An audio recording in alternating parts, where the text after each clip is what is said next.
घटना चक्र में आपका बहुत बहुत स्वागत है। सबसे पहले आज का एजेंडा। 1984 के सिख विरोधी दंगों और 2002 के गुजरात दंगों पर राहुल का दोहरा मापदंड। गुजरात दंगों के लिए मोदी जिम्मेदार, लेकिन 84 के सिख विरोधी दंगों के लिए कोई जिम्मेदार नहीं।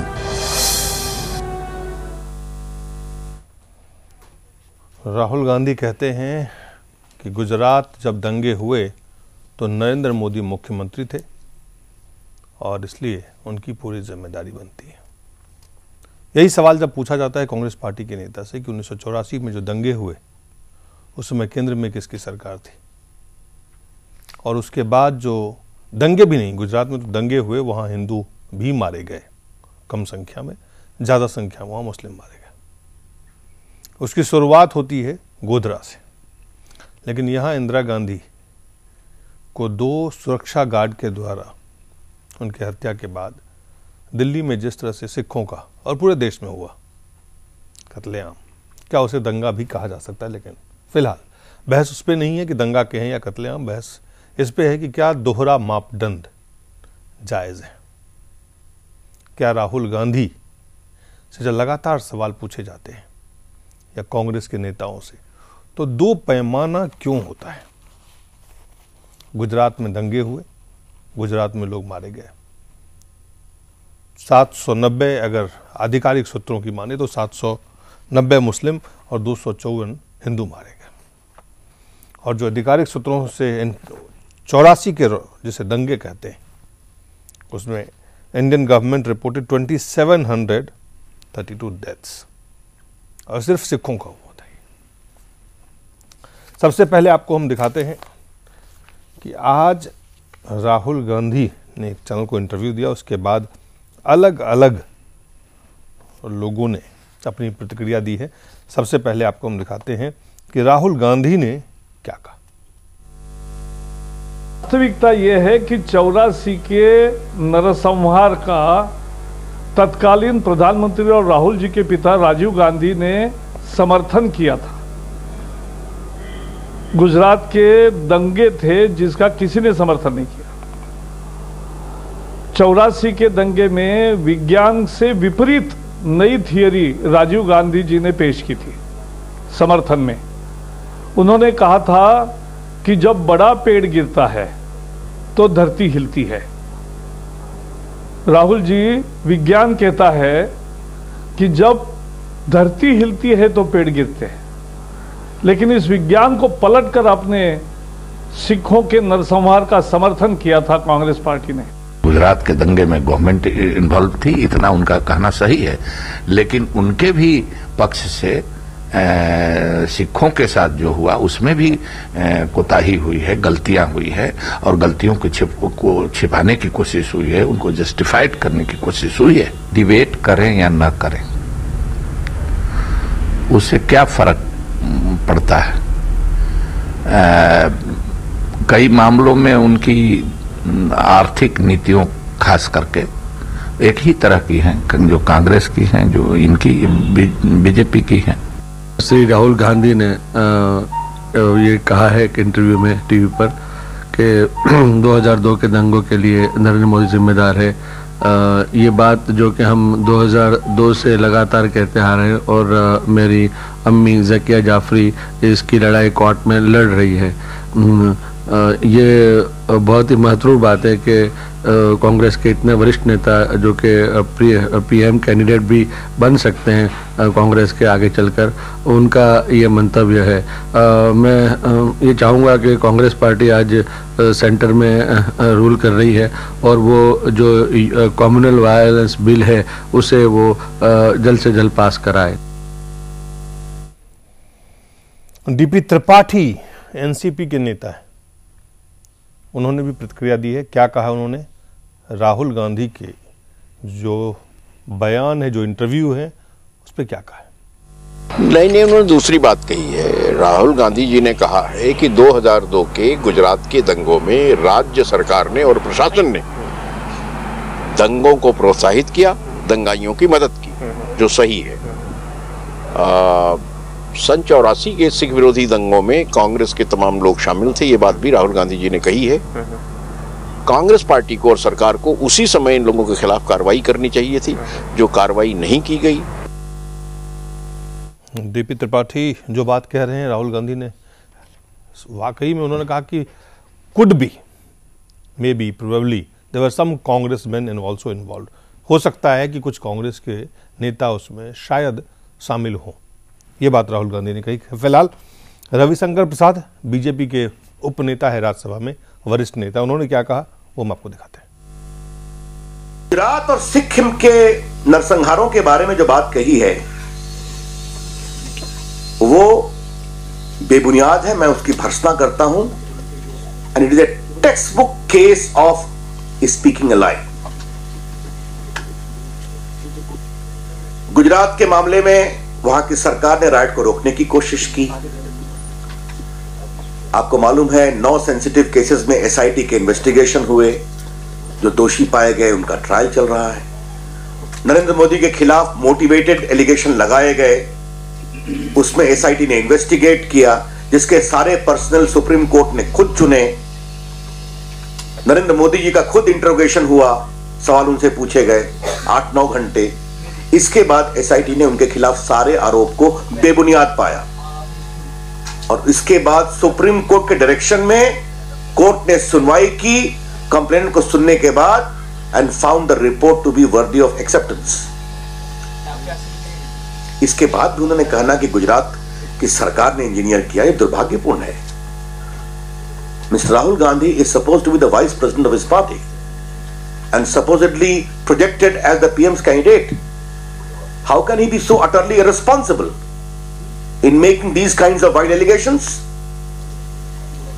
और वहीं उनके सरकार के बारे में सिख नरसंहार का दुर्भाग्यपूर्ण 84 राइट्स हुआ था, उन्होंने कुछ कांग्रेसमैन का नाम लिया, कुछ हो सकते हैं। ये कौन है? राहुल गांधी बताएं, उनके खिलाफ क्या कार्रवाई हुई?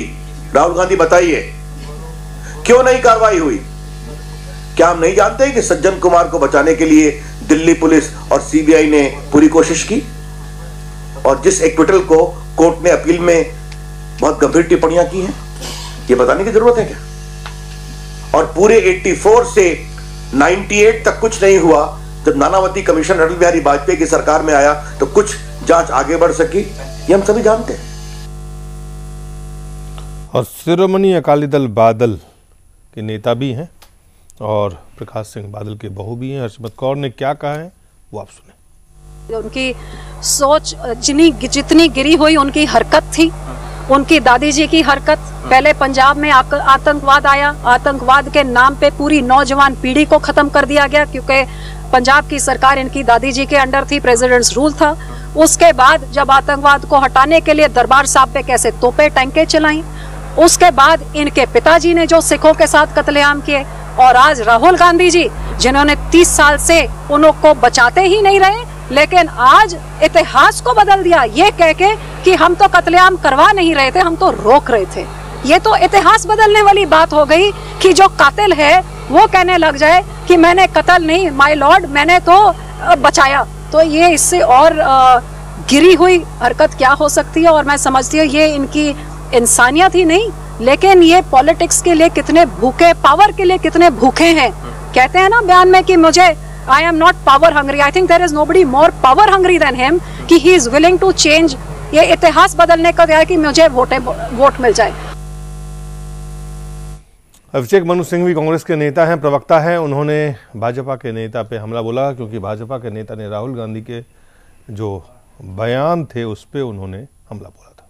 would have liked if the BJP at least had either new wine or new bottles, where neither. This kind of out of context distorted quotation. Do you know, as we all know, that was said in a paragraph long answer 14 days after the incident. 14 days. It is ridiculous for the BJP to compare it with a situation where 3 days elapsed after the most unfortunate death of Ram Sevaks or killings of Ram Sevaks. And for those 3 days the bodies were carried from Godhra to Ahmedabad contrary to the directive of the collector. They were kept in Ahmedabad and postmortems being done were handed over to organizations like the VHP. and thereafter the rioting started. It is equally accepted by all of us and you that rioting in 84 started on the same day at the same time. Is there not a difference between a spontaneous reaction, which is condemnable, and something which is obviously orchestrated or staged or at least done in a highly provocative atmosphere? I am talking of facts. And is it not a clear vote of no confidence that the only time in the Indian history post-independence the Supreme Court has en masse transferred all the cases out of Gujarat related to this? That is obviously because it was felt that an impartial, objective justice delivery system would not be allowed to happen under the BJP-led, Modi-led watch. They are the best two answers I can give you. हमारे साथ वरिष्ठ पत्रकार अवधेश कुमार पुष्पेंद्र कुलश्रेष्ठ हैं और दानिश अली साहब हैं, महासचिव हैं जेडीएस के। सबसे पहले आपसे अवधेश जी शुरुआत करते हैं। पूरे इंटरव्यू में अगर आप देखें, उस इंटरव्यू के बारे में देखें, बहुत सारी उसमें बातें हैं, लेकिन जो सबसे अहम बात है कि उन्होंने दंगों को, गुजरात दंगे को 2002 के, तो वो कहते हैं कि मोदी मुख्यमंत्री थे इसलिए वो जिम्मेदारी उनकी बनती है। लेकिन 84 के लिए वो कहते हैं कि वहां पे हो सकता है प्रोबेबली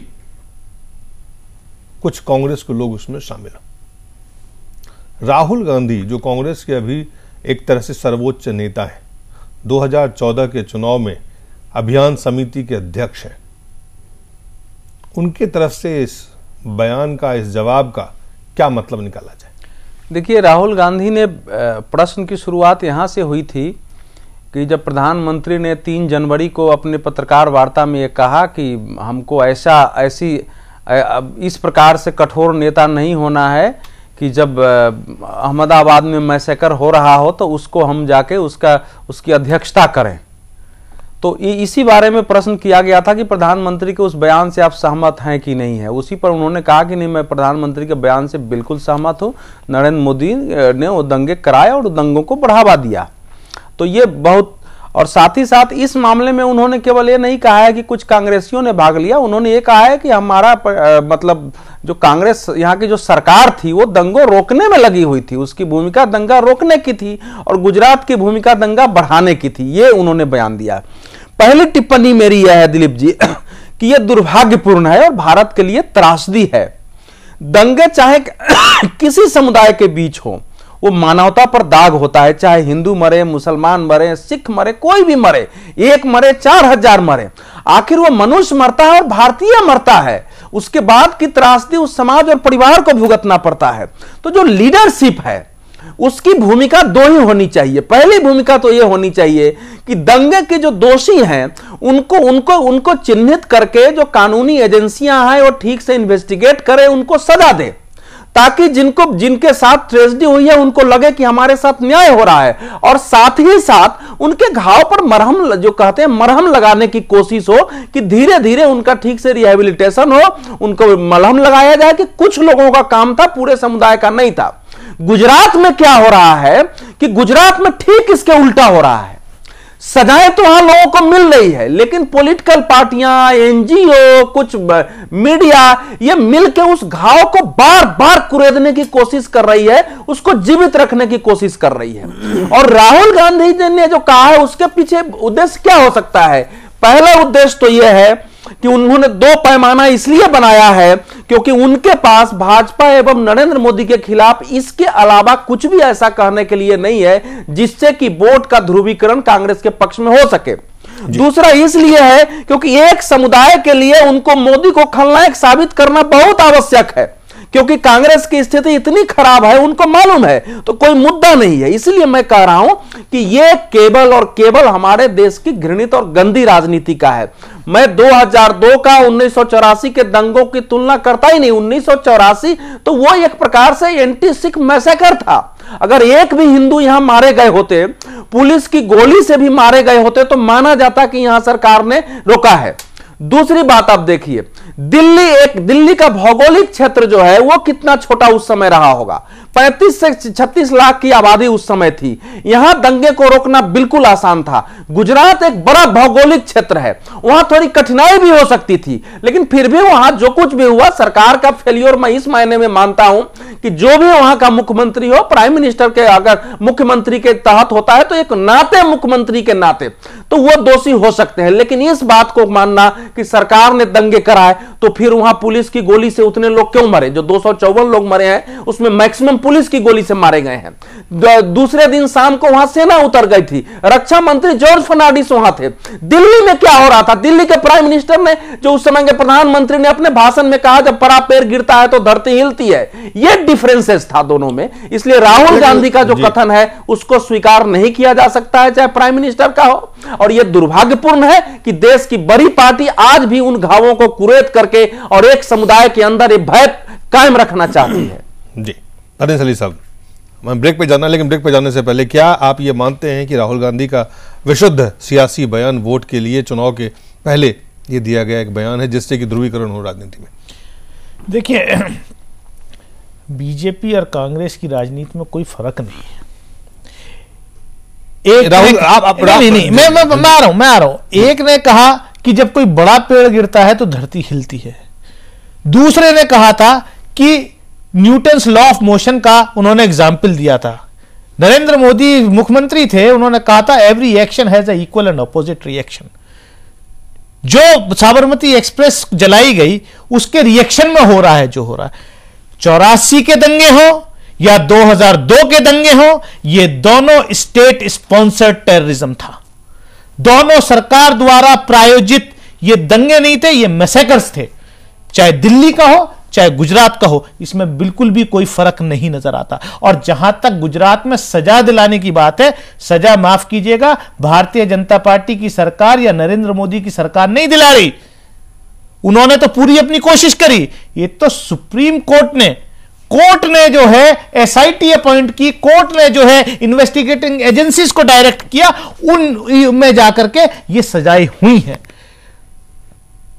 दोनों में कोई फर्क नहीं है। सवाल का जवाब नहीं दिया। जी मेरा सवाल था कि क्या राहुल गांधी इस वक्त सियासी ध्रुवीकरण कर रहे हैं? ये बयान देखिए, सियासी ध्रुवीकरण दोनों कर रहे हैं। बीजेपी भी कर रही है मोदी को आगे रख के, और राहुल गांधी भी करने की कोशिश कर रहे हैं। लेकिन इस देश की जनता बहुत मैच्योर्ड है। हिंदुस्तान की जो लोकतंत्र है, इंडियन डेमोक्रेसी जो है, वो बहुत मैच्योर्ड है। देश की जनता खूब समझ रही है। इसलिए आने वाले चुनाव में ये दोनों को अपनी जगह पर पहुंचाएगी। लोग इस देश के बहुत समझ। राहुल गांधी ध्रुवीकरण सियासी कर रहे हैं या नहीं कर रहे हैं? मैं कह रहा हूं कि दोनों कर रहे हैं। राहुल गांधी कर रहे हैं, दोनों कर रहे हैं। बीजेपी और कांग्रेस दोनों कर रही है। छोटा सा ब्रेक लेते हैं। ब्रेक के बाद पुष्पेंद्र से जानेंगे कि क्या है इस पूरे बयान की सच्चाई, हकीकत, दावे, तमाम तरह के जो इसके मायने हैं क्या है। एक छोटे से ब्रेक के बाद।